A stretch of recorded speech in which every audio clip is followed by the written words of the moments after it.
तो हम लोग पढ़ रहे हैं नदियां, भारत की नदियां, और भारत की नदियों में, उत्तर भारत की नदियों में कल आपको समझा दिया था सिंधु नदी सर, और आज समझाएंगे आपको ब्रह्मपुत्र और गंगा शुरू करेंगे। तो आप देख रहे हैं ये है उत्तर भारत। उत्तर भारत में चीन के तिब्बत क्षेत्र में एक झील है जिसका नाम क्या है? मानसरोवर झील। इस झील का नाम क्या है? मानसरोवर झील। और इस झील से भारत में 3 नदियां आती हैं, तीनों के नाम आपको पता होने चाहिए। एक जो निकलती है मानसरोवर झील से, लद्दाख में से प्रवेश करते हुए पाकिस्तान से होते हुए अरब सागर में गिरती है, इसका नाम क्या है? सिंधु नदी। एक जाती है यहाँ पे राकस्थाल झील, ये मानसरोवर की यहाँ से निकल के ये जाके यहाँ पे मिल जाती है, इसका नाम है सतलुज। और एक निकलेगी कहां से? एक निकलेगी यही मानसरोवर के तिब्बत वाले क्षेत्र से, ऐसे निकलते हुए निकलते, और यहाँ है एक पर्वत, उस पर्वत का नाम पता क्या है? नामचा बरवा पर्वत। क्या नाम है? नामचा बरवा पर्वत। ये है एक पर्वत, हिमालय की चोटी है जिसका नाम क्या है? नामचा बरवा। इसका नाम क्या है? नामचा बरवा। ठीक है, और ये कहां पे है? अरुणाचल प्रदेश में। और इस पहाड़ से टकराकर, इस पहाड़ से टकराकर ये कहां प्रवेश कर जाती है? भारत में प्रवेश कर जाती है। ये ऐसे भारत में प्रवेश करते हुए और इस दिशा में जाके कहां पे गिर जाती है? बंगाल की खाड़ी में। अब ध्यान से सुनना, ये जो नदी भारत में प्रवेश करी है, ये कहां से करी है? मानसरोवर झील से। ये तो इसका तो पूरा आपने पढ़ लिया है बायोडाटा, इस सिंधु का पढ़ लिया है। अब आज हम लोग पढ़ने वाले हैं इस तरफ, ध्यान से सुनना, समझना, याद हो जाएगा। ये कौन सी झील है? मानसरोवर। ये है मानसरोवर झील। मानसरोवर की ये जो नीचे वाला क्रम है इसको हम बोलते हैं राकसताल। तो राकसताल से तो निकल रही है, ये कौन सी नदी है भैया? सतलुज। ये कौन सी नदी है? सिंधु। और बीच में उसकी सहायक नदियां हैं जो पढ़ चुके हो आप। ये जो निकल रही है, ये वैसे तो इसका पूरा नाम अपने इंडिया में क्या चलेगा? ब्रह्मपुत्र। क्या नाम होगा? ब्रह्मपुत्र। ये जो नदी निकली है, ये कौन सी निकली है? ब्रह्मपुत्र। ठीक है, ब्रह्मपुत्र की कभी पूछे कि कुल लंबाई कितनी है, तो ब्रह्मपुत्र की कुल लंबाई है 2900 किलोमीटर। कितने किलोमीटर है? 2900 किलोमीटर। और भारत में कुल कितनी बहती है? तो 910 किलोमीटर। 910 किलोमीटर कितनी बहती है? भारत में बहती है। अरे कहीं में 15 मिलेगा, 10 मिलेगा, पढ़ने से मतलब है, तुम लोग पता नहीं क्या पढ़ते हैं।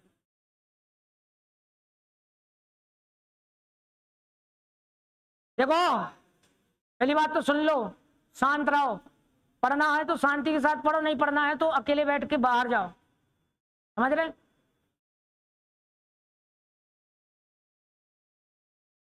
देखो यहाँ पे समझ लेना पहले पूरी बात, बाद में लिखेंगे, पहले समझते हैं। और जब समझ में आता है तो हमारी जीके कंप्लीट होती है अगर इस तरीके से पढ़ोगे। तो ध्यान से सुनना, मानसरोवर झील है। मानसरोवर झील किस क्षेत्र में है? तिब्बत, चीन के तिब्बत इलाके में मानसरोवर झील है। मानसरोवर झील से भारत में कितनी नदियां आती हैं? 3, सिंधु, सतलुज और ब्रह्मपुत्र। अब ये यहाँ से जो इतना इलाका है, ये पूरा इलाका कौन सा है? तिब्बत का, चीन का क्षेत्र का है। इसलिए इसका नाम यहाँ तक तो क्या रहता है? सांगपो। क्या नाम रहता है? सांगपो नदी नाम रहता है इसका। ध्यान से सुनते चलना, ठीक है। उसके बाद जैसे ये भारत के अरुणाचल प्रदेश से प्रवेश करती है तो इसका नाम होता है देहांग। क्या नाम होता है? देहांग। समझते जा रहे हो? और यहाँ असम वाले क्षेत्र में, असम वाले क्षेत्र में इसका नाम क्या हो जाता है? ब्रह्मपुत्र। क्या नाम होता है? ब्रह्मपुत्र। और ये मान लेते हैं ये यहाँ से बांग्लादेश लग गया, ठीक है, ये मान लेते हैं बांग्लादेश है। तो ये बांग्लादेश में जैसे प्रवेश कर जाती है तो बांग्लादेश में इसका नाम क्या हो जाता है? जमुना। क्या नाम हो जाता है? जमुना। अब नाम समझ में आए कितने हैं? देखो, सांगपो भी इसी का नाम है, देहांग भी इसी का नाम है, ब्रह्मपुत्र भी इसी का नाम है और जमुना भी इसी का नाम है। क्वेश्चन पहला ये आएगा कि ब्रह्मपुत्र की कुल कितनी लंबाई है? तो 2900 किलोमीटर। भारत की सबसे बड़ी नदी कौन सी है? ब्रह्मपुत्र है, सबसे चौड़ी नदी है और सबसे तेज वेग से आती है, ठीक है। दूसरी चीज, ब्रह्मपुत्र कितने देशों से होकर जाती है? तो कितने देशों से? 3, चीन, भारत और बांग्लादेश। ब्रह्मपुत्र का मुहाना कहां पे है? बंगाल की खाड़ी। और उद्गम स्थल कहां से है? उद्गम कहां से है? मानसरोवर झील, तिब्बत। इतना समझ में आया? अब यहां पे क्या है, हम लोगों को जो पढ़ना है वो समझना क्या पढ़ना है, अभी समझना मैं जो समझाने वाला हूं। जैसे ये देखो, ये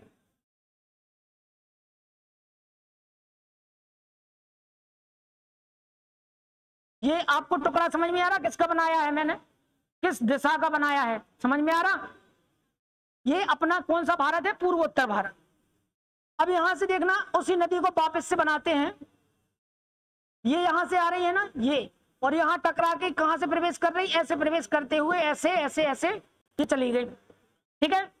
अब एक बात बताओ, ये इसका राइट है कि लेफ्ट है? और ये राइट है कि लेफ्ट है? कौन सा लेफ्ट है कौन सा राइट है बताओ? देखो, आप सोचो कि आप ब्रह्मपुत्र नदी हो, आप ऐसे चले आ रहे हो, तो बताओ लेफ्ट कौन सा बनेगा आपका? जो इसका इस तरफ वाला होगा ना, ये क्या कहलाएगा? इसका बायां। और ये क्या कहलाएगा? दायां। समझ गए? नहीं समझे? यहां पे अपने आप को खड़ा करके तो ऐसे खड़े हो गए, इस तरफ जो होगा वो कौन सा होगा? बायां। इस तरफ कौन सा होगा? दायां।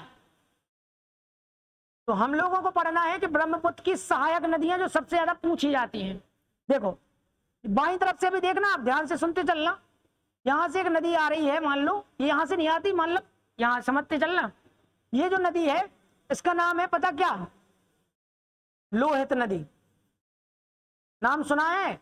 लोहित नदी। इसको क्या बोलते? खूनी नदी।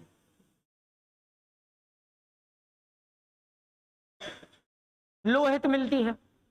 लोहित पर एक बांध बना है भूपेन हजारिका, सुना है? लोहित नदी पर एक बांध बना हुआ है जिसका नाम क्या है? भूपेन हजारिका। एक सेतु है, वैसे पुल है भूपेन हजारिका, जो असम को किससे जोड़ता है? अरुणाचल प्रदेश से। सॉरी, ठीक है। आगे देखो, लोहित है यहां पे एक नदी और मिल रही है, पता कौन सी? दिबांग। लोहित हो गया, दिबांग हो गया, और यहां पे मिलेगी एक धनसिरी। कौन सी? धनसिरी नदी। और यहां पे मिलती है कापिली नदी, ठीक है। कितनी नदियां मिली इस तरफ से? लोहित नदी, दिबांग नदी। पहले दिबांग आती है, बाद में लोहित आती है, एक्चुअली में उल्टा लिख दिया हमने, क्रम बदलना पड़ेगा आपको।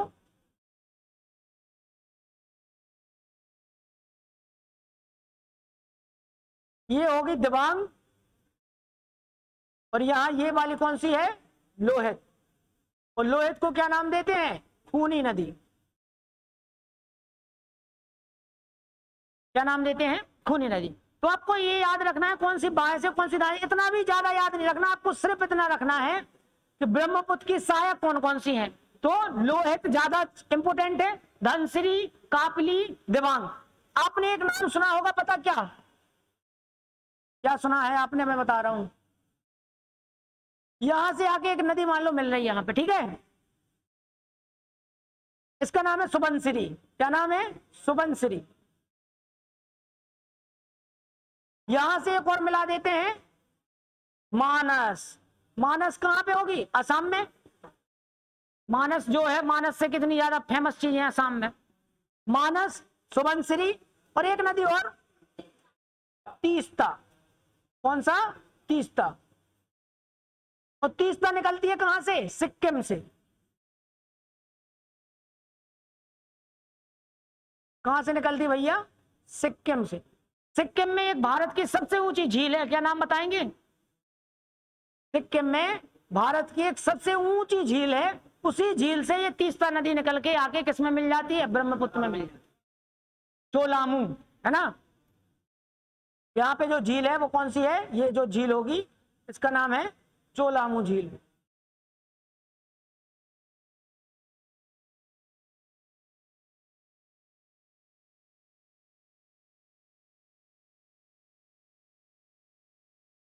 चोलामू झील। चोलामू झील कहाँ पे है? सिक्किम में है, और सबसे ऊंची झील है। वहां से कौन सी नदी निकलती है? तीस्ता निकलती है। हुआ याद कुछ? देखो फिर से समझो एक बार। देखो ये आई अपनी ब्रह्मपुत्र नदी, ये गई, ठीक है, सुनना ध्यान से। अरे सब बनवाए दे रहे भैया। जो सहायक नदी मिलेगी वो कौन सी है? दिबांग, ठीक है। उसके बाद लोहित, इस तरफ की दिबांग, लोहित, धनसिरी और कापली, ये तीन इस तरफ की याद कर लो, चार। इस तरफ से आपको क्या रखना है? तीस्ता। कौन सी निकल रही है? तीस्ता। मानस, तीस्ता हो गया, मानस हो गया और सुबनसिरी हो गया। कौन सी हो गई? सुबनसिरी। लो इतनी तो है याद। ब्रह्मपुत्र नदी की सहायक नदी कौन कौन सी है याद करो। धनसिरी, दिबांग, धनसिरी हो गया, दिबांग हो गया, लोहित हो गया, कापली हो गया, इस तरफ की हो गया सुबनसिरी, मानस और तीस्ता। तीस्ता कहां से निकलती है? सबसे ऊंची झील जो सिक्किम में है, जिसका नाम क्या है? चोलामू झील। वहां से कौन सी नदी निकलती है? वहां से निकलती है भैया तीस्ता नदी। क्या? हाँ तो लिख लो, संकोच तुम्हें लिखना है, हमने नहीं लिखवाया, बात खत्म। अरे बहुत सारी निकल दी, इतनी सारी याद कर पाओगे क्या? भारत में इतनी नदियां हैं कि पढ़ते पढ़ते थक जाओगे।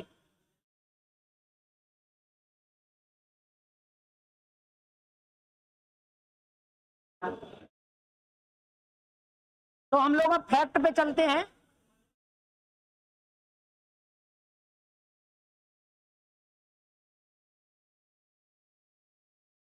ब्रह्मपुत्र नदी तिब्बत के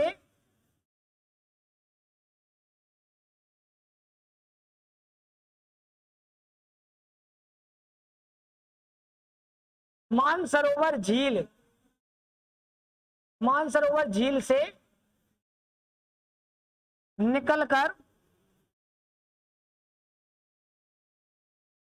भारत के अरुणाचल प्रदेश के कौन सा पर्वत? नामचा बरवा,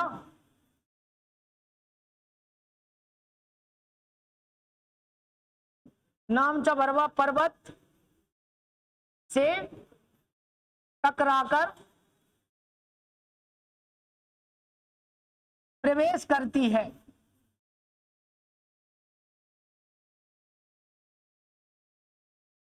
ब्रह्मपुत्र नदी तिब्बत के मानसरोवर झील से निकलकर भारत के आंध्र प्रदेश नहीं, अरुणाचल प्रदेश के नामचा बरवा पर्वत से टकराकर प्रवेश करती है, ठीक है।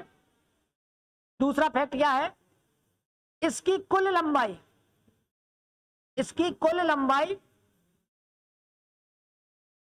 कितनी है भैया? इसकी कुल लंबाई 2900 किलोमीटर है। और भारत में कितनी मानेंगे हम? भारत में 916 या 910 किलोमीटर। ये हो गया। ब्रह्मपुत्र नदी कितने देशों से होकर निकलती है? 3 देशों से। यह नदी 3 देशों, कौन कौन से? चीन, जो कहां पर? तिब्बत वाला इलाका,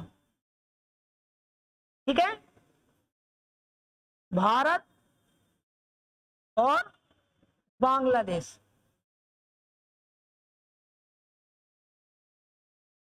ठीक है।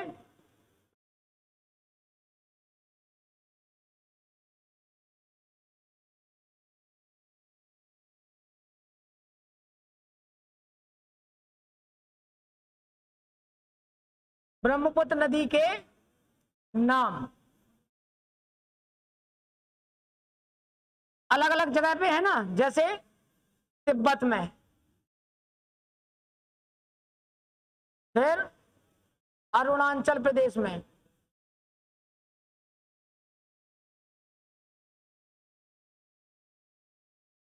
फिर भारत के अन्य राज्य में,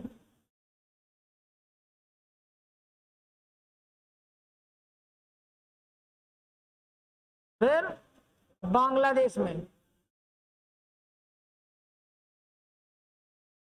बोलो, तिब्बत में क्या जानते हैं? सांगपो। अरुणाचल प्रदेश में दिहांग। भारत के अन्य राज्य से असम वगैरह में क्या नाम जाना जाएगा? ब्रह्मपुत्र। और बांग्लादेश में जमुना। यमुना नहीं, जमुना। ठीक है। एक फैक्ट क्या लिखना है, यह नदी भारत की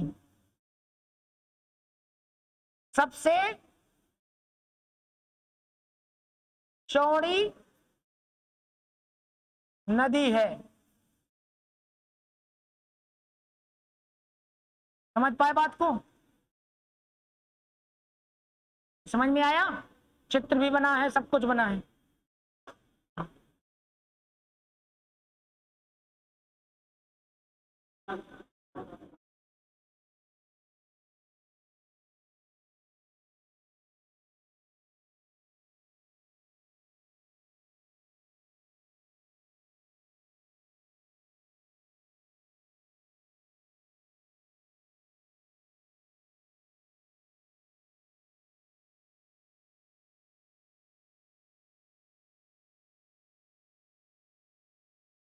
मोहाना कहां पे लिखोगे इसका? मोहाना, मोहाना मतलब गिरती कहां पे है? बंगाल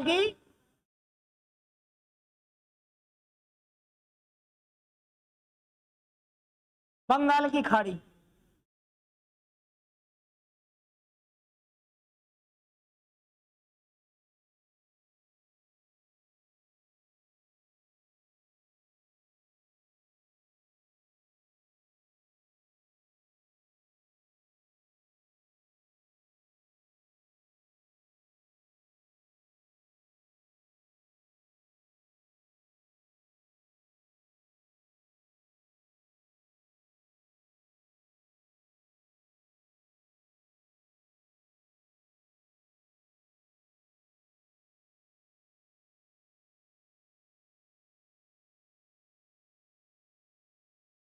ये पूरा चित्र एक बार फिर से समझ लो भैया, भूलोगे नहीं अगर इस तरीके से पढ़ोगे।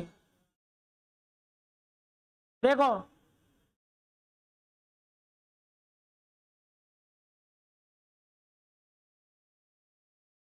ये अपना भारत का क्षेत्र, ये उत्तर का क्षेत्र है, ये पूर्वोत्तर का क्षेत्र है। ध्यान से देखो, यहाँ पे है मानसरोवर झील। मानसरोवर झील से कितनी नदी निकलती है? 3। ये निकली कौन सी? सिंधु नदी। ये वाली निकली नीचे से सतलुज नदी, और यहाँ पे निकल रही है सांगपो, जिसको हम लोग बोलते हैं ब्रह्मपुत्र नदी। ये वाला तो सिस्टम कल पढ़ ही लिया था, अब ये सिस्टम पढ़ने वाले हम ब्रह्मपुत्र वाला। तो यहाँ से जैसे निकले तो यहाँ पे जो पर्वत है उसका नाम है नामचा बरवा, और कहाँ पे है? अरुणाचल प्रदेश में। तो भारत में कहाँ से प्रवेश कर रही है? अरुणाचल प्रदेश से। नामचा पर्वत से टकरा के ये यहाँ पे प्रवेश करी, तो यहाँ अरुणाचल प्रदेश में इसका नाम क्या होता है? दिहांग। असम में इसका नाम क्या होता है? ब्रह्मपुत्र। उसके बाद कहाँ चली गई? बांग्लादेश में, उसका नाम क्या है? जमुना।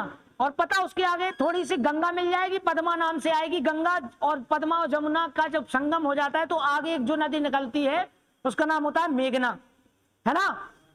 और ध्यान से देखो, ब्रह्मपुत्र नदी जो हमने बोला ये लिखा है अपन ने, कुल लंबाई कितनी है? 2900 किलोमीटर। भारत में 910 किलोमीटर, 3 देशों से निकल रही है। ये हो गया, यह भारत की सबसे चौड़ी नदी है। फिर इसके बाद जो अगली स्लाइड में पढ़ाया वो पढ़ाया है क्या? इसकी सहायक नदियां जो दाईं ओर से मिल रही हैं और जो बाईं ओर से मिल रही हैं। यहाँ पे देखो ये है, ठीक है।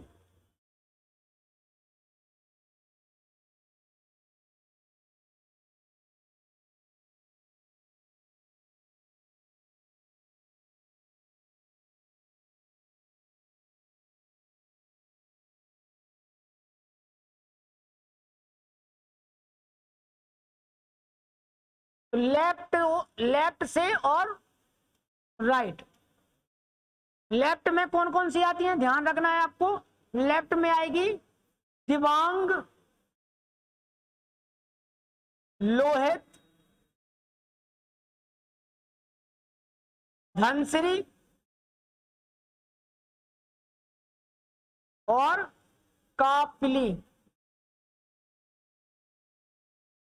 राइट में कौन कौन सी नदी आती हैं? राइट तरफ से, राइट में देखो कौन सी आ रही है? सुबनसिरी, उसके बाद मानस, और कौन सी मिलती है? तीस्ता। तीस्ता नदी कहां से निकलती है, ये बात पूछता है, तो ये निकलती है सिक्किम की टोलामू झील से।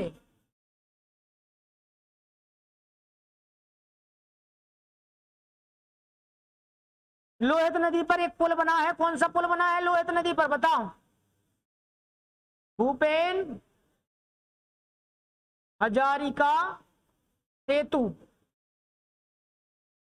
किस नदी पर बना है? लोहित नदी पर। पूछा जाता है, जीके का क्वेश्चन है, स्टैटिक का, ठीक है।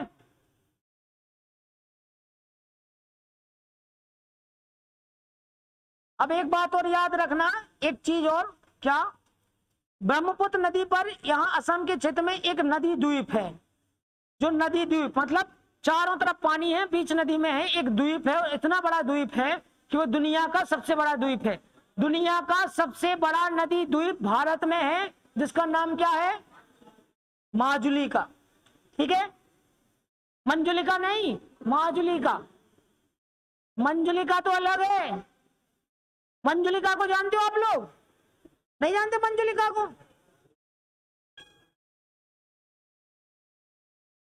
आज ढूंढना मंजुलिका को, ठीक है। तो ये सबसे बड़ा नदी द्वीप है असम के क्षेत्र में, सुनो। और ये इतना बड़ा है कि इसको असम ने जिला घोषित कर दिया है भाई साहब, ठीक है। इसका नाम क्या है? माजुली नदी द्वीप। माजुली नदी द्वीप। और ये द्वीप का मतलब समझते हो? चारों तरफ से क्या होता है? पानी, बीच में लोग बाग रहते हैं और पूरा शहर है, पूरा समझ लो। तो ये क्या है? दुनिया का सबसे बड़ा नदी द्वीप, नदी पर बना हुआ द्वीप, नदी द्वीप, ठीक है। और किस नदी पर है? ब्रह्मपुत्र नदी पर, ठीक है।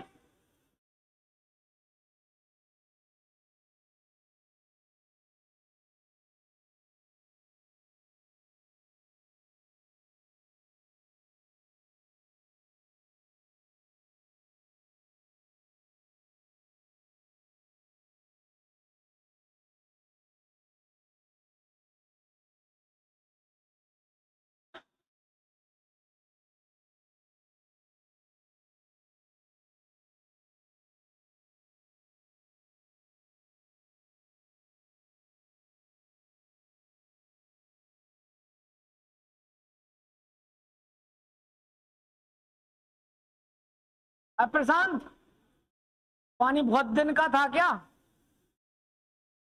है? तुमने नहीं भरा पानी उसमें बहुत दिन से? अब हम पी तो गए हैं लेकिन बदबू आ रही।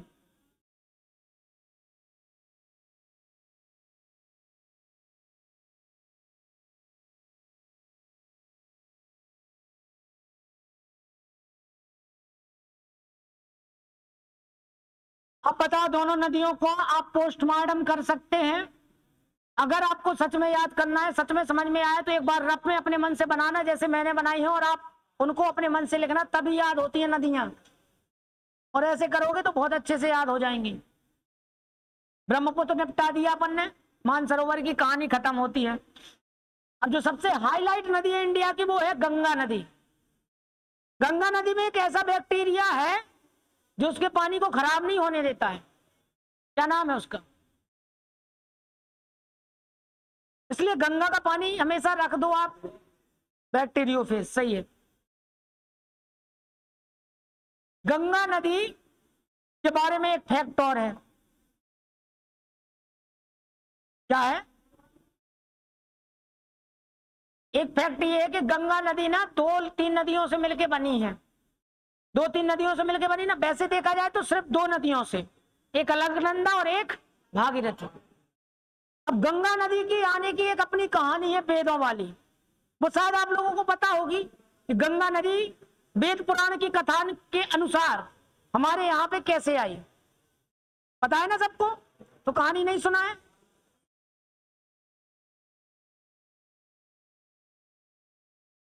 अब देखना ध्यान से आप लोग, एक बार फिर से हम लोग क्या बनाएंगे,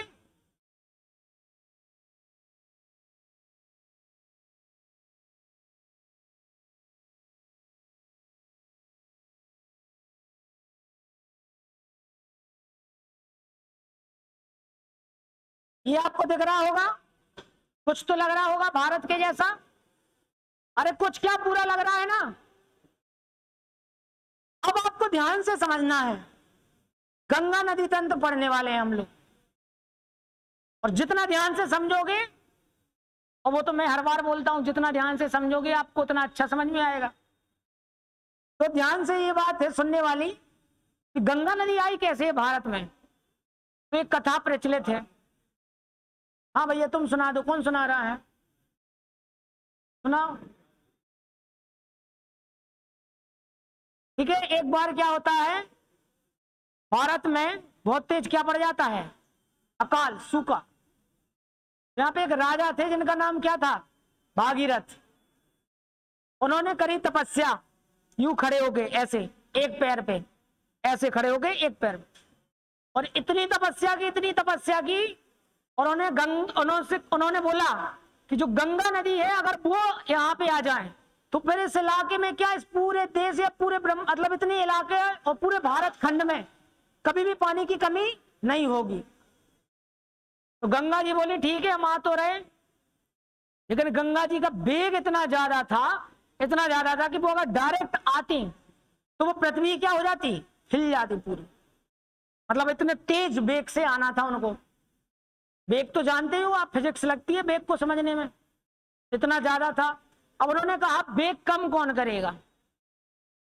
तो हर बात, जब भी कोई बात फंसती थी तो लोग बात कहां पहुंचते थे, शंकर जी के पास में। अब पता चला उन्होंने समुद्र मंथन किया, उसमें जहर निकल आया, ऐसे उनके तरफ देखने लगे सब लोग। ठीक है बोले मैं पिए लेता हूं। कोई भी अगर प्रॉब्लम आ जाएगी फिर जाएंगे सब लोग कहां पे, शंकर जी के पास में। ठीक है, तो शंकर जी के पास में जैसे ही पहुंचे, शंकर जी बोले ठीक है हम अपनी जटाओं में क्या कर देते हैं इनको। और वैसे भी गंगा जी उनकी क्या लगती हैं, रिश्ते में क्या लगती है बताओ।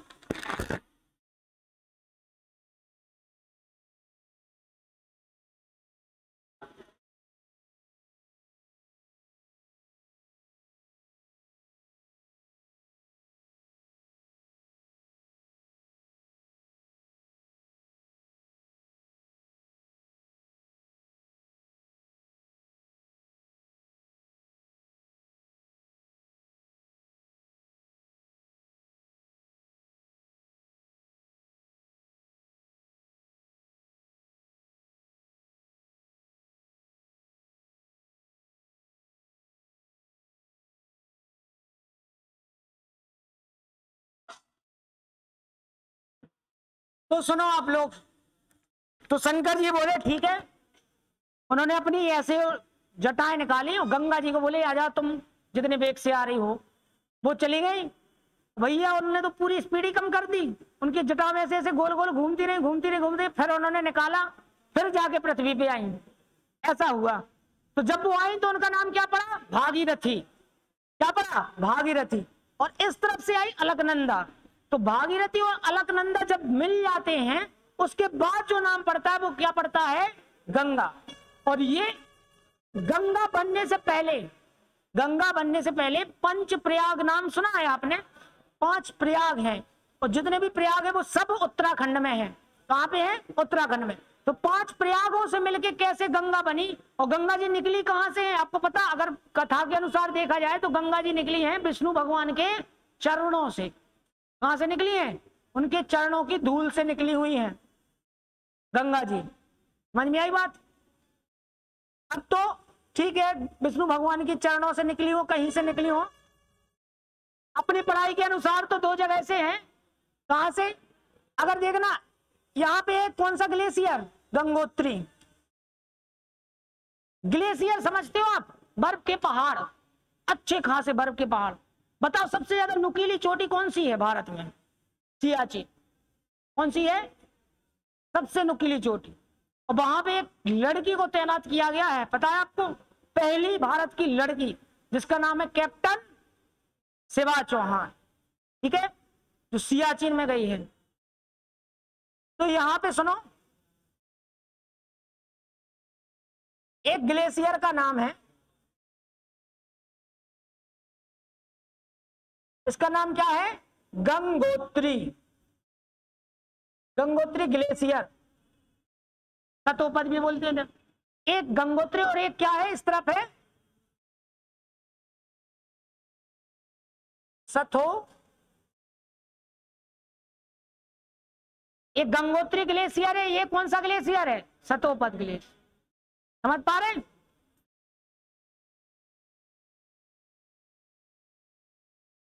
अब तो पूरी अच्छे से बनाएंगे, तुम लोगों को दिखाएंगे, पूरी गंगा माता अपन प्रकट करेंगे, पूरी गंगा मैया भी प्रकट करेंगे अपन लोग।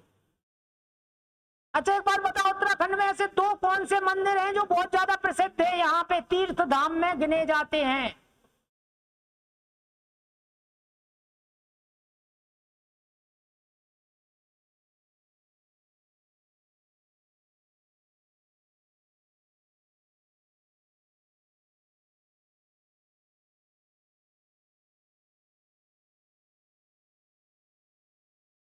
बद्रीनाथ और केदारनाथ, ये दोनों प्रसिद्ध हैं। ध्यान से देखना, गंगोत्री को यहाँ पे ग्लेशियर को क्या कहते हैं? हिमनद। ये भी क्या होगा? सतोपद हिमनद। इसके आगे पता, यहाँ पे एक और है जिसका नाम है यमुनोत्री। क्या नाम है? यमुनोत्री। अब ध्यान से सुनो, यहां से निकली है एक नदी जिसका नाम है भागीरथी। यूं करके निकली, यूं यूं, ये यहां पे, इसका नाम क्या है? भागीरथी। इस वाले से निकली है कौन सी नदी भैया, बताओ? ये जो निकली है कौन सी है? अलकनंदा। दो नदियां दिख रही हैं आपको, एक का नाम है क्या? एक का नाम है, ये जो है भागीरथी। शांत रहो यार, तुम लोग बात क्यों कर रहे हो? अगर बन भी रहा है तब भी शांत रहो। और यहां से जो निकली है इसका नाम क्या भैया? अलकनंदा। ये दो नदियां हैं, ये दोनों जहां पे मिलती हैं इस जगह का नाम होता है देवप्रयाग। क्या नाम है यहाँ पे? इनका नाम है भैया, ये पहला प्रयाग, मतलब ये प्रयाग है, कौन सा है? देवप्रयाग। और मैं जो आपको कहानी समझा रहा हूं वो कौन से प्रयागों की समझा रहा हूं? पंच प्रयाग की। कौन सी कहानी है ये? पंच प्रयाग की, 5 प्रयागों से मिलकर बनी होगी। ठीक है, समझ में आया? ध्यान से सुनते चलना और समझते चलना, मजा आएगा आपको। यहां पे एक मंदिर है और एक मंदिर है यहां पे, एक का नाम है केदारनाथ, एक का नाम है बद्रीनाथ। अब बताओ कौन सा है केदारनाथ और कौन सा है बद्रीनाथ? सुनते चलना। ये अलकनंदा है, ये यहां से निकली भागीरथी। भागीरथी और अलकनंदा कहां पे मिलते हैं? देवप्रयाग में। और देवप्रयाग के बाद बनती है क्या? गंगा। यहां से बनेगी गंगा और ये आगे जाएगी पहले उत्तराखंड के हरिद्वार, मतलब पहला ऐसा स्थान जो पहाड़ी इलाके से मैदानी इलाके में गंगा जी प्रवेश करती है। कौन सा स्थान है? हरिद्वार। ठीक है, उसके बाद फिर पहुंचेंगे उत्तर प्रदेश के कौन से जिले से प्रवेश करती है? बिजनौर से।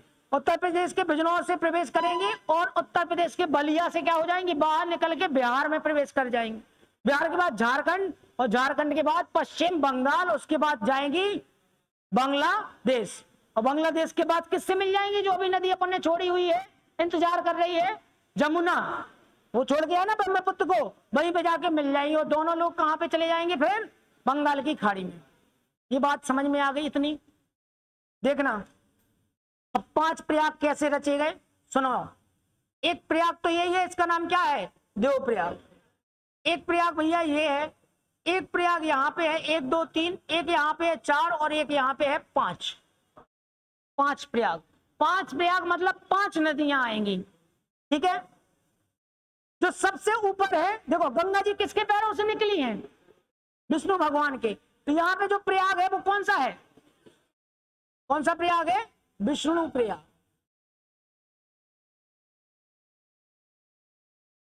और बताओ, पैरों की धूल से निकली है ना, धूल से निकली है, तो यहाँ पे जो नदी मिलती है उसका नाम क्या है? धौली गंगा। अब बताओ, धौली गंगा किस नदी से मिल रही है? ये नदी कौन सी है? ये तो अलकनंदा है, ये तो पूरी क्या है? अलकनंदा। तो अलकनंदा और धौली गंगा कौन से प्रयाग में मिलते हैं? विष्णु प्रयाग। पहला प्रयाग हो गया, ठीक है। ये जो दूसरा प्रयाग है इसका नाम पता क्या है? नंद प्रयाग। क्या नाम है? नंद प्रयाग। और नंद प्रयाग में कौन सी नदी आके मिल रही है? ना से याद रखेंगे, नंदाकिनी, ठीक है। ये ध्यान से सुनना, इसका नाम है कर्ण प्रयाग।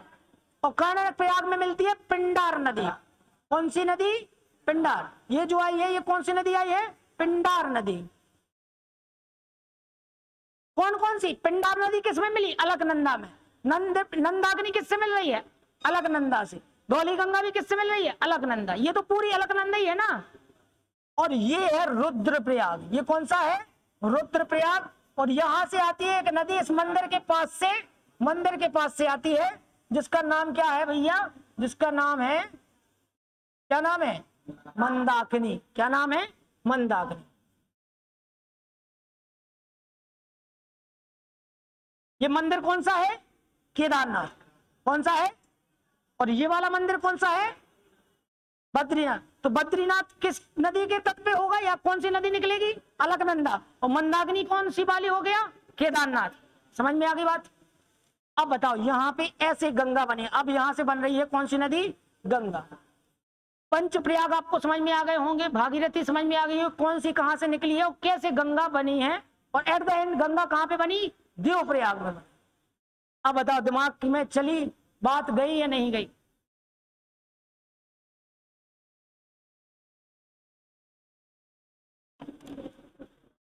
तो देखो, यहां पे समझ में आया आपको? एक बार फिर से समझ लो। एक ग्लेशियर इस तरफ है, एक ग्लेशियर इस तरफ है। इस ग्लेशियर का नाम है गंगोत्री। और गंगोत्री से गंगा नहीं निकलेंगे, गंगोत्री से निकलेगी भागीरथी नदी। और यहाँ पे है सतोपत, यहां से निकलेगी कौन सी? अलकनंदा। और भागीरथी अलकनंदा मिलेंगे देवप्रयाग में, और देवप्रयाग से बनती है क्या? गंगा नदी। इतना कंफर्म है। अब अलकनंदा नदी पर कितने प्रयाग मिलेंगे? 5। एक तो देवप्रयाग खुद हो गया, और उसके ऊपर से स्टार्ट करो, कहानी सोचना दिमाग में। गंगा नदी कहां से निकल रही है? विष्णु भगवान के चरणों से। तो धौली गंगा विष्णु प्रयाग, नंदाकिनी नंद प्रयाग, फिर पिंडार कर्ण प्रयाग, और उसके बाद मंदाकिनी आई, अलकनंदा से मिल गई रुद्र प्रयाग। ठीक है, खत्म। और यहाँ पे देवप्रयाग से बन जाएगी गंगा नदी। और अब गंगा नदी पहला ऐसा स्थान देखना, गंगा नदी का पहला ऐसा स्थान जो यहाँ पे होगा, पहला स्थान ये पहला स्थान, ये तो था पूरा पहाड़ी इलाका उस तरफ पूरा। ये सब लोग कहाँ हैं? ये इनकी सारी लोगों की सिचुएशन ये पूछे जाए ना आपसे कि कौन लोग कहाँ पे, सब पूरा सिस्टम जो बनाया है मैंने, ये सब है उत्तराखंड में। पूरा पर्वतीय इलाका है पूरा। कहाँ पे बताएंगे आप? उत्तराखंड। कोई पूछे विष्णु प्रयाग, उत्तराखंड। कर्ण प्रयाग, सब सारे प्रयाग कहाँ पे हैं? उत्तराखंड में। और पहाड़ी इलाका है। तो पहला मैदानी इलाका कौन सा है जहां से गंगा जी प्रवेश करेंगी? तो पहला मैदानी इलाका बनेगा यहां से, ये भी उत्तराखंड में है। और ये इनका नाम क्या होगा? इनका नाम होगा हरिद्वार। क्या नाम होगा? हरिद्वार। यहां से पहला स्थान मैदानी इलाका जहां से गंगा नदी प्रवेश करेंगे। उसके बाद ये यहां से उत्तराखंड खत्म हो जाएगा। उसके बाद उत्तर प्रदेश चालू होगा। और उत्तर प्रदेश के पहला जिला आएगा कौन सा? जहां पे कोई और नदी आके इसमें मिलेगी, रामगंगा नदी। ठीक है, रामगंगा कहां से आती है? उत्तराखंड से ही आएगी। और रामगंगा नदी पहले मिलेगी कन्नौज में, इत्र की नगरी में। उसके बाद पहुंचेगी गंगा इलाहाबाद, प्रयागराज। और वहां पे मिलेगी यमुना, सबसे बड़ी सहायक नदी। और यमुना में 3 नदियां मिल जाती है, चंबल, बेतवा और कैन। ये सब पढ़ाएंगे आपको, धीरे धीरे आप सीखते हुए चलेंगे और आगे बढ़ते हुए चलेंगे। और पूरा गंगा को अपन छोड़ के आएंगे कहां पे?